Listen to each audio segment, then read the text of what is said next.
আজ বৃহস্পতিবার নিরামিষ, তাই জন্য আমি কাঁঠাল আলু দিয়ে ঝোল বানাবো।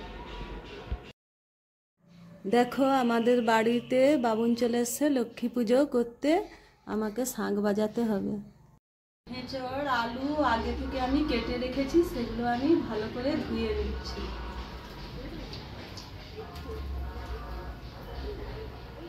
ধোয়া হয়ে গেছে।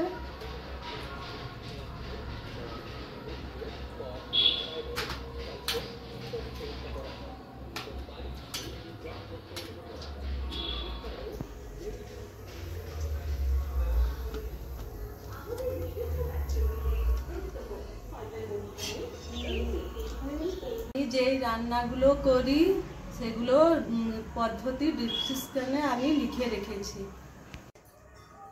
টমেটো কেটে নিয়েছি, লঙ্কা কেটে নিয়েছি, আদা কেটে নিয়েছি বাটার জন্য, লবণ নিয়ে নিয়েছি, হলুদ গুঁড়ি নিয়ে নিয়েছি, লঙ্কা গুঁড়ো নিয়ে নিয়েছি, জিরে গুঁড়ো নিয়ে নিয়েছি, সাথে অয়েল হিসাবে সলনি নিয়েছি, কিছু ভাজা মশলা ভেজে নিয়েছি, দুটো তেজপাতা নিয়ে নিয়েছি, অল্প 5 ফোড়ন নিয়ে নিয়েছি।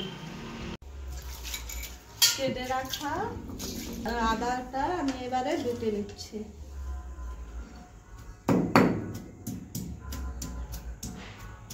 এরপর আমি কড়া বসিয়ে দেবো। কড়া বসিয়ে দিয়েছি এঁচড় আলু সেদ্ধ করার জন্যে। কড়াইতে অল্প জল দিয়ে দিচ্ছি।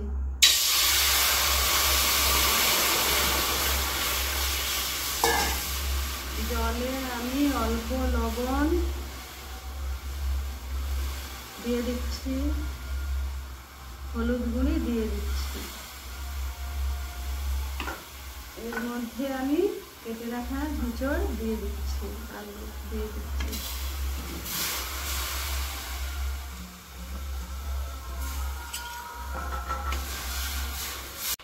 এরপর আমি ঢাকনা চাপা দিয়ে দিচ্ছি যাতে সেদ্ধটা হয়ে যায়। দেখো কাঁঠাল আলু সিদ্ধ হয়ে গেছে। এবার আমি নামিয়ে নিয়ে জল ঝাড়িয়ে নিচ্ছি।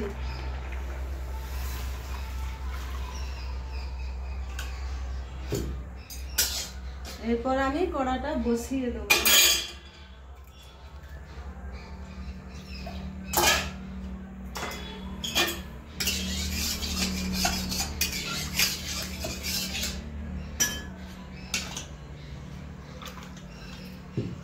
কড়া বসিয়ে দিয়েছি।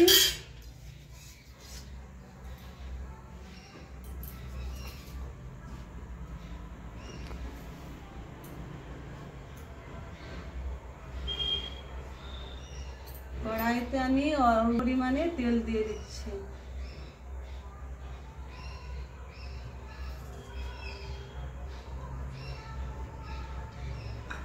তেল গরম হয়ে গেছে, তেলের মধ্যে আমি দুটো তেজপাতা দিয়ে দিচ্ছি। এরপর আমি অল্প 5 ফোড়ন দিয়ে দিচ্ছি।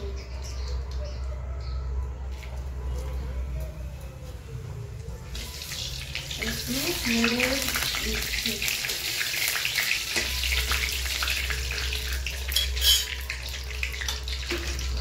এরপর আমি আদা বাটা দিয়ে দিচ্ছি।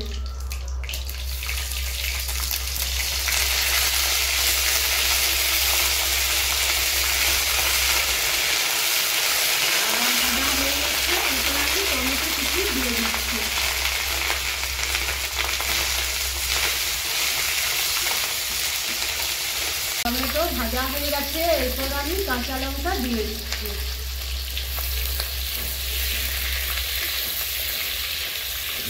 বল।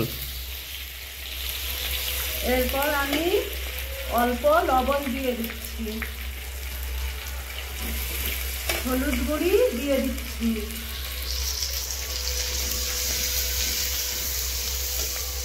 অল্প জিরে গুঁড়ি দিয়ে দিচ্ছি,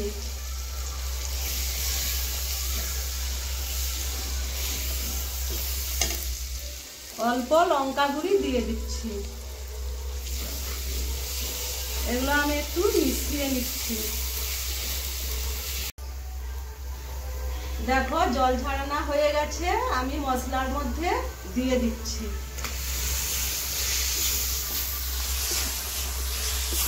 ভালো করে নেড়ে নিচ্ছি।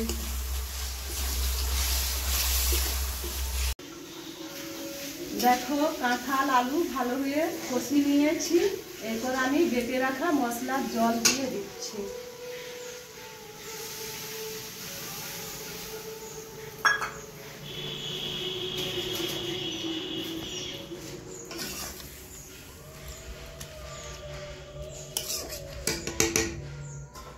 এরপর আমি ঢাকনা চাপা দিয়ে দিচ্ছি।